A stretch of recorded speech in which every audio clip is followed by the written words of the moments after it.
Arilje, vanredna situacija u 6 mesnih zajednica. Nedelja, 21. jul 2024. godine u 15:51. Vanredna situacija uvedena je u 6 mesnih zajednica zbog jakog nevremena koje je pogodilo opštinu Arilje, rekao je predsjednik opštine Predrag Maslar.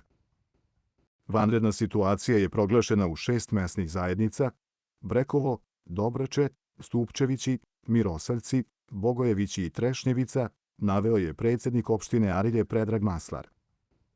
Najteža je situacija u Trešnjevici. Mi smo noćas obišli nekoliko domaćinstava koja su potopljena. Sreća u nesreći je što nisu potopljeni stambeni već pomoćni objekti, ali opet je pričinjena šteta, rekao je za Maslar. Prema njegovim rečima, više faktora dovelo je do takvih posljedica nevremena, koja je juče u popodnevnim satima zahvatilo opštinu. Sa jedne strane, imamo nemar građana koji bacaju smeće oko potoka, koje pokupe te bujične vode i začepe se prolazi, propusti, mostovi i onda dođe do izlivanja koji potope domaćinstva, objekte, poljoprivredne useve, kaže Maslar.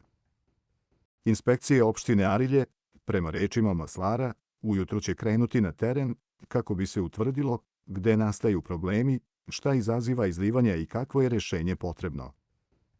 Da se vidi da li su propusti mali, da li su oni problem, da se vidi da li pored puta postoje kanali, zašto ne postoje ukoliko ih nema. Da vidimo ko je kriv za to, da li meštani zaoravaju i zatrpavaju kanale. Naravno, uvek je opština kriva, istakao je Maslar. Maslar kaže da se te sumnje moraju jednom otkloniti, te da se posljedice ovakvih prirodnih pojava moraju zajedničkim snagama otkloniti i zajednički treba raditi kako do njih u budućnosti ne bi dolazilo. U mesnoj zajednici Trešnjevica, koja je najteže pogođena, voda se izlila u nekoliko domaćinstava. Voda je prodrla u podrume, pomoćne objekte, ali i jednu hladnjaču u kojoj je skladištena maline tek minule berbe.